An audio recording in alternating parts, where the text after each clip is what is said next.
when I landed at LSU, the very first thing I remember, I can't forget it, is that when I went to the Union, I saw something white in the dining hall area. I said, what is this? They told me rice. I had difficulty believing it because my 2 years in Pennsylvania, I only ate potatoes. Meaning, therefore, when it comes to the diet, the food and so forth, I had arrived home. And when it comes to the studying, I had absolutely no problem. My major professor, the late Boyd Professor Joseph Caraway, put everything at my disposal, and therefore, all I had to do was compute, and compute I did. Even though I was working seriously, because that's what I came here to do from several thousands of miles away, but that's the place where I also met my late wife, Dr. Ella Lee Kelly, who was studying at the time to get her PhD in biochemistry. And we got married. We had our first child, Namuri, while we were still in school, and she got pregnant of the second, Kelly, by the time we graduated. Yeah. So my time at LSU was a wonderful one. Well, originally I came to Baton Rouge as a candidate for one of the joint faculty positions between physics at LSU and Southern University. Once I was hired as joint faculty, he was always my strongest advocate. He wanted me to concentrate on my, teaching and research and getting a lab up and running, and he wanted everybody else to sort of give me room to do it.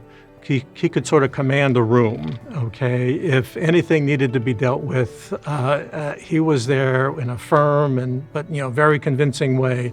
My late wife challenged me to seriously support youngsters so that they can get into seriousness in studying and so on. So that's what led to the establishment of the vertically integrated systemic mentoring program we call the Timbuktu Academy. He had put together this student group called the Timbuktu Academy over there at Southern. Well, he would always have this Timbuktu Academy in mind, and the what he called the power law of performance.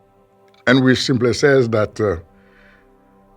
the only limit there is to the degree to which an individual can execute a simple task, but it is determined by the number of times the individual practices, period.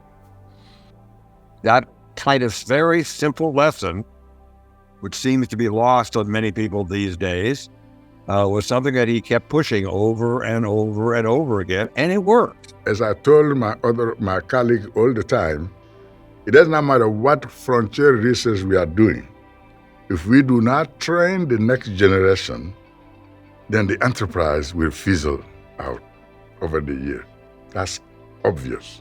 So that's why this mentoring of the youth is a critical component of has been a critical component of my career.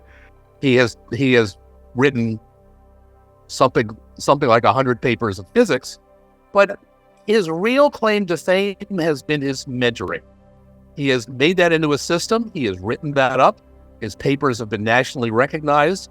He has received national awards for his mentoring, and he absolutely deserves to be inducted into the College Hall of Distinction.